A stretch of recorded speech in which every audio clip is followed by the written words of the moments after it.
हमारे इस YouTube channel के सेगमेंट फास्ट न्यूज़ में आप तमाम का इस्तकबाल है। इस वीडियो में आप देख सकते हैं कम मिनटों में बहुत ज़्यादा खबरें। तो आइए शुरू करते हैं वीडियो को और देखते हैं 16 अगस्त 2021 की ताज़ा तरीन खबरें। तेलंगाना में आइंदा 3 दिनों के दौरान कभी हल्की और कभी मौसलाधार बारिश का है इम्कान। निज़ामाबाद, आदिलाबाद अजला में भारी बारिश हो सकती है। कोरोना का दूसरा टीका लेने वाली खातून की मौत। कोरोना का दूसरा डोज लेने वाली खातून की मौत हो गई। ये वाक़या छतरीनाके इलाके में पेश आया। तफसीलात के मुताबिक उप्पुकोड़े से ताल्लुक़ रखने वाली 50 साला खातून पी वेंकटम्मा ने अप्रैल में कोरोना का पहला टीका लिया था। पहला टीका लेने के बाद हफ्ते की दोपहर खातून ने घोड़े की खबर इलाके में वाक़े वैक्सीन सेंटर अपने अरकान ख़ानदान के साथ पहुंची और उसने वहां पर दूसरा टीका लिया। वैक्सीन लेने के आधे घंटे तक खातून डॉक्टर्स की निगरानी में थी। बाद अज़ां वो अपने घर पहुंचे और सर चकराने की शिकायत करते हुए सो गई और हालत नींद में ही वो चल बसी। अरकान ख़ानदान ने उसे हॉस्पिटल मुंतकिल किया, जिस पर डॉक्टर्स ने उसे मुआयने के बाद मुर्दा करार दिया। आज चीफ मिनिस्टर केसीआर ने हुजूराबाद का किया है दौरा और दलित बंधु स्कीम का किया है आगाज। ये स्कीम दलितों को खुद मुख्तार बनाने के लिए शुरू की जा रही है, जिसके तहत हर मुस्तहिक दलित खानदान को हुकूमत की जानिब से कारोबार करने के लिए 10 लाख रुपये की माली मदद फराहम की जाएगी। यह रकम हुकूमत को वापस अदा करने की ज़रूरत नहीं रहेगी। पायलट प्रोजेक्ट के तहत हुकूमत ने हुजूराबाद असम्बली हल्के में दलित बंधु स्कीम को शुरू करने का फैसला किया है। ज़राए के मुताबिक पीर के दिन चीफ मिनिस्टर हुजूराबाद में इस स्कीम का रस्मी तौर पर इफ्तिताह करने के बाद 15 दलित अफराद को माली इमदाद के चेक्स हवाले करेंगे। दलित बंधु स्कीम मुल्क के लिए मिसाल बनेगी, हरीश राव ने दिया बयान। वजीर फाइनेंस हरीश राव ने कहा कि मुल्क के दलितों को आज़ादी के 75 बरस के दौरान हुकूमतों ने नज़रअंदाज कर दिया है। यह scheme chief minister Chandrashekhar Rao ने तैयार की है, जो दलितों की बहबूद के ताल्लुक से फिक्रमंद रहते हैं। इस स्कीम का मकसद दलितों को बाख्तियार बनाना है। हरीश राव ने कहा कि रैतु बंधु की तरह मुल्क के बकिया हिस्सों के लिए दलित बंधु भी एक नमूना बनेगी। कोंडा सुरेखा को हुजूराबाद से कांग्रेस उम्मीदवार बनाने का फैसला। कांग्रेस पार्टी ने हुजूराबाद असम्बली हल्के के ज़िमनी इंतखाब में साबिक वजीर कोंडा सुरेखा को उम्मीदवार बनाने का फैसला किया है। इस सिलसिले में 2-3 दिन में सुरेखा की उम्मीदवारी का बाकायदा तौर पर ऐलान किया जाएगा। शादनगर में ऑटो केनाल में गिर गया, 8 अफराद हुए जख्मी। रंगारेड्डी जिले शादनगर के करीब पेश आए सड़क हादसे में 8 अफराद जख्मी हो गए। यह हादसा शादनगर के कोंदुगुर मंडल के माधापुर के करीब उस वक्त पेश आया जब ऑटो के ड्राइवर ने इसका तवाजुन खो दिया और यह ऑटो केनाल में गिर गया। मुकामी अफराद के मुताबिक यह ऑटो शादनगर से मुट्टूपुर की सिमत जा रहा था। इस हादसे के साथ ही मुकामी अफराद वहां पहुंच गए और राहत का काम शुरू करते हुए मुसाफिरीन को बचाया। मुकामी अफराद ने जख्मी मुसाफिरीन को इलाज के लिए फौरी तौर पर शादनगर के सरकारी अस्पताल मुंतकिल किया। शादी में शिरकत के बाद वापसी के दौरान हुआ हादसा, बस में सवार 30 अफराद हुए जख्मी। करीमनगर जिले में हुआ यह हादसा। करीमनगर जिले में शादी की तकरीब में शिरकत के बाद वापसी के दौरान पेश आए सड़क हादसे में 30 अफराद जख्मी हो गए, जिनमें 6 की हालत तशवीशनाक बताई जाती है। यह हादसा तेलंगाना के जिले करीमनगर के तंपापुर के करीब उस वक्त पेश आया जब बस के ड्राइवर ने इसका तवाजुन खो दिया और यह बस लारी से टकरा गई। हैदराबाद में 11 इंपोर्टेड लग्जरी कारें हुई हैं जब्त, 5 करोड़ का लगा है चालान। हैदराबाद में आरटीए हुक्काम की जानिब से पहली मरतबा टैक्स की अदायगी के बगैर चलाई जाने वाली इंपोर्टेड और लग्जरी कारों के खिलाफ बड़े पैमाने पर कार्रवाई की गई है। हुक्काम ने करीब 11 गाड़ियों को जब्त कर लिया और इन गाड़ियों पर 5 करोड़ रुपये जुर्माना आयद किया गया। इन गाड़ियों के खिलाफ चलाई गई खुसूसी मुहिम के लिए 40 टीमें तश्कील दी गई थी और कल अचानक तनकीह की गई। हुक्काम का कहना है कि मनसूबाबंद तरीके से पिछले 6 महीने से इन गाड़ियों पर नजर रखी गई थी। अहदेदारों ने टैक्स की अदायगी के बगैर चलाई जाने वाली गाड़ियों को जब्त कर लेने की वार्निंग दी है। बंडी संजय की अय्याशी का वीडियो जारी करने टीआरएस रुकन असम्बली का ऐलान। टीआरएस पार्टी के रुकन असम्बली एम हनुमंत राव ने बीजेपी के रियासती सदर बंडी संजय पर अय्याशी करने का संगीन इल्जाम आयद किया है और वार्निंग दी है कि वो बहुत जल्द बंडी संजय की अय्याशी का वीडियो जारी करेंगे। तेलंगाना के तमाम शोबों की मियारी तरक्की के इक़दाम किए जाएंगे। हैदराबाद को दरख्तों के शहर में तब्दील करने का अज़्म किया गया।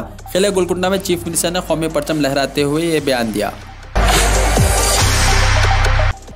आंध्र प्रदेश में रात का कर्फ्यू 21 अगस्त तक बढ़ा दिया गया। आंध्र प्रदेश में कोरोना वायरस की रोकथाम के लिए रात के कर्फ्यू में एक मरतबा फिर तोसी की गई। हुकूमत ने कर्फ्यू में तोसी के अहकाम जारी किए हैं। 10 बजे रात से सुबह 6 बजे तक ये कर्फ्यू इस महीने की 21 तारीख तक रहेगा। कर्फ्यू में तोसी का फैसला कोरोना के मामलात में एक मरतबा फिर इजाफे के पेश नज़र रियासती हुकूमत ने लिया है। ताहम हुकूमत ने कहा कि कोविड के प्रोटोकॉल पर अमल करने की ज़रूरत है। इसी दौरान रियासत में गुज़िश्ता 24 घंटों के दौरान कोरोना के 65,500 मुआयने किए गए, जिनमें 1506 मुस्बित पाए गए। मेघालय के चीफ मिनिस्टर की निजी रिहाइशगाह पर पेट्रोल बम हमला, रियासती वजीर दाखिला हुए मुस्तफ़ी। नामालूम शरपसंदों ने कल रात मेघालय के चीफ मिनिस्टर कोनारड की रिहाइशगाह पर पेट्रोल बमों से हमला किया। ये मालूमात पुलिस ने दी है। पुलिस के मुताबिक यह वाक़या कल रात 10:15 बजे पेश आया, जब एक गाड़ी में आए शरपसंदों ने पेट्रोल से भरी 2 बोतलें मेघालय के चीफ मिनिस्टर की निजी रिहाइशगाह के अहाते में फेंक दी, जो ऊपर शेवलिंग के 3rd मील में वाक़ है। शुक्र है कि इस वाक़े में कोई ज़ख्मी नहीं हुआ। उत्तराखंड हुकूमत ने कोरोना कर्फ्यू में 24 अगस्त तक तोसी कर दी है। इस हवाले से पीर को एक नया SOP जारी किया गया, जिसमें कोई तब्दीली नहीं की गई। तमाम शराइत और ज़वाबित हस्ब साबिक़ हैं। रियासती डिजास्टर मैनेजमेंट अथॉरिटी के चीफ सेक्रेटरी और chief executive officer doctor Sukhbir Singh Sindhu ने पीर को कोरोना कर्फ्यू से मुताल्लिक़ हुक्मनामा जारी किया है। दिल्ली हुकूमत के तमाम मिनिस्टर्स और अफसरान करेंगे इलेक्ट्रिक गाड़ियों की सवारी। दिल्ली हुकूमत ने अपने तमाम डीजल और पेट्रोल से चलने वाली कारों को इलेक्ट्रिक गाड़ियों में बदलने का काम शुरू कर दिया है। अजमेर में हज़रत ख्वाजा मोइनुद्दीन चिश्ती रहमतुल्लाह ताला अलैह की महाना छठी शरीफ रिवायती तौर पर मनाई गई। सूफी बुजुर्ग हज़रत ख्वाजा मोइनुद्दीन हसन चिश्ती रहमतुल्लाह ताला अलैह की महाना छठी शरीफ आज सुबह राजस्थान के अजमेर में रिवायती तौर पर अक़ीदत के साथ मनाई गई। अक़ीदतमंदों की एक बड़ी तादाद 9 हिजरी 1443 की पहली छठी शरीफ में शिरकत की। कोरोना ज़ाब्तों की पाबंदियों की वजह से छठी की तमाम मजहबी रसूमात खुद्दाम ख्वाजा साहब ने अदा की। दरगाह के अहाते नूर में छठी पर फातिहा पढ़ी गई। रस्मी तौर पर मुनक़्क़िद छठी मुबारक के प्रोग्राम में तिलावत कुरान शरीफ, शिजरा ख्वानी, नौत ख्वानी और मुनक़बत पेश की गई। हिंदुस्तान में मौजूद अफगान सिफारत खाने का ट्विटर अकाउंट हैक कर लिया गया। हिंदुस्तान में अफगान सिफारत खाने के प्रेस सेक्रेटरी अब्दुल हक आज़ाद ने कहा है कि लगता है कि सिफारत खाने का ट्विटर हैंडल हैक हो गया है। उन्होंने ट्वीट किया कि मैंने अफगानिस्तान के ट्विटर हैंडल तक रिसाई खो दी है। एक दोस्त ने इस ट्वीट का स्क्रीनशॉट भेजा। ये ट्वीट मुझसे छुपा हुआ है। मैंने लॉग इन करने की कोशिश की, लेकिन रसाई नहीं हो सकी। फर्जी IAS गिरफ्तार, रेलवे में नौकरी के नाम पर करोड़ों रुपए की जालसाजी। दिल्ली पुलिस ने ऐसे जालसाज गिरोह के 2 अफराद को गिरफ्तार किया है जो खुद को इंडियन एडमिनिस्ट्रेटिव सर्विस यानी IAS का सीनियर अफसर बताकर बेरोजगारों को रेलवे में नौकरी दिलाने के नाम पर करोड़ों रुपए ठग चुके थे। दिल्ली पुलिस के इख्तिसासी क्राइम ब्रांच के additional deputy commissioner RK Singh ने बताया कि ब्रिज किशोर 34 साल और सचिन कुमार 36 साल इनको मुतासरीन की शिकायत की बुनियाद पर गिरफ्तार किया गया है। फ़िज़ाई हुदूद बंद, एयर इंडिया की दिल्ली से काबुल जाने वाली फ़्लाइट्स हुई मनसूख। एयर इंडिया ने पीर को दिल्ली से काबुल जाने वाली अपनी परवाज़ें मनसूख कर दी हैं, क्योंकि अफगानिस्तान के दारुल हुकूमत के ऊपर फ़िज़ाई हुदूद बंद कर दी गई हैं। एक नोटाम यानी एयरमैन को नोटिस जारी किया गया था कि वो काबुल फ़िज़ाई हुदूद में दाखिल होने से पहले आने वाले और जाने वाले सिविलियन तैयारों को दोबारा रूट करने का मशवरा दें।